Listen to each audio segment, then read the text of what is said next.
On April 26, 1986, at 1:23 in the morning, Reactor Number 4 at the Chernobyl Nuclear Power Plant in Soviet Ukraine exploded. It was the worst nuclear accident in history. What followed in the hours, days, and years after would expose the lies at the heart of the Soviet system and help bring an empire to its end. The Chernobyl plant was a source of pride for the Soviet Union. It sat near the city of Pripyat, home to nearly 50,000 people, engineers, plant workers, and their families. The reactors were RBMK type, a Soviet design considered so safe that the plant had been built without the reinforced containment dome standard in Western nuclear facilities. Soviet engineers did not believe a catastrophic failure was possible. That belief was wrong. On the night of April 25, engineers at Reactor 4 were running a safety test, a procedure designed to simulate how the reactor would behave during a power outage.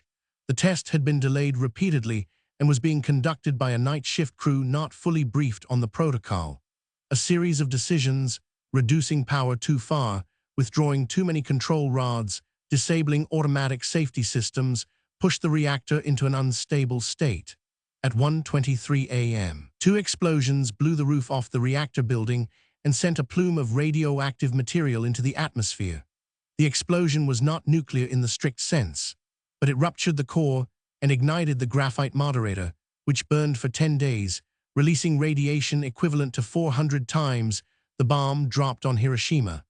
The first responders were firefighters from Chernobyl and Pripyat, called to what their dispatchers described as a roof fire. They arrived without dosimeters, many without protective equipment.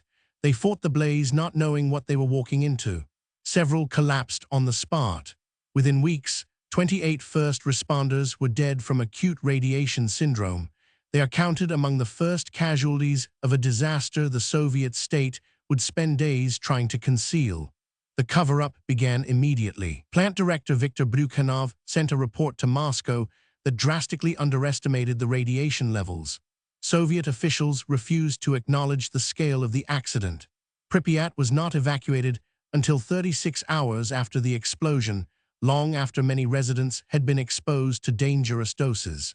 When evacuation finally came, residents were told to take only what they needed for 3 days.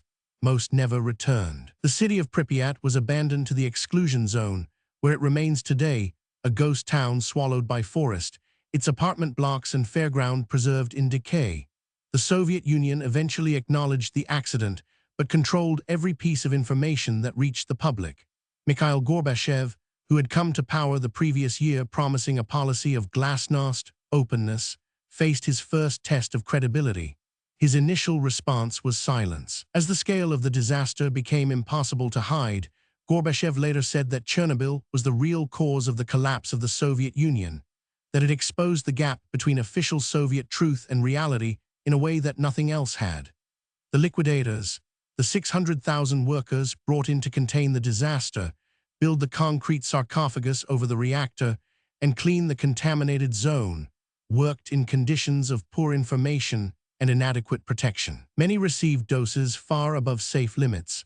Thousands died in the years that followed from cancers linked to radiation exposure. The exclusion zone around Chernobyl covers approximately 2,600 square kilometers.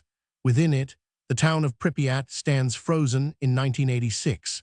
Trees and animals have reclaimed the streets, but the ground still carries radiation. The concrete sarcophagus built over the reactor in 1986 began to crack within years.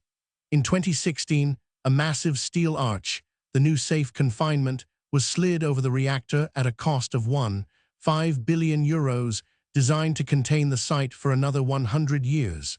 The death toll from Chernobyl remains disputed. The official Soviet figure was 31. The World Health Organization estimated that up to 4,000 people may ultimately die from radiation-related cancers linked to the accident. Other estimates run far higher. The full human cost may never be known. Chernobyl changed nuclear history. It accelerated the end of nuclear expansion in the West. It contributed to the collapse of the Soviet Union. It redrew the political map of Eastern Europe. And it left a scar on the landscape of Ukraine that will not heal for centuries. The reactor at Chernobyl is still radioactive. The exclusion zone will not be safe for human habitation for at least 20,000 years. What happened in the early hours of April 26, 1986, tells us what occurs when a system built on the suppression of truth meets a force that does not care about ideology. The atom does not negotiate. It does not accept official versions. It simply burns.